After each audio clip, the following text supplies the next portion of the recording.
We needs S8 jaw and 2.0 mm cutter to create key thickness.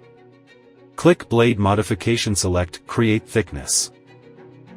Taking this key blank as an example, we need to get a key blank at 1.8 mm thickness, so we input 180 as 1 mm is 100 in the machine. Click Cut Extra 5 mm. The lower edge of the jaw is the lower cutoff line. The cutter will not cut beyond as we don't select Cut Extra 5 mm here. Click Cut to enter the cutting page. Please fix a new key blank shown in the figure. Make sure the key is fixed flatly and the jaw is clean of shavings.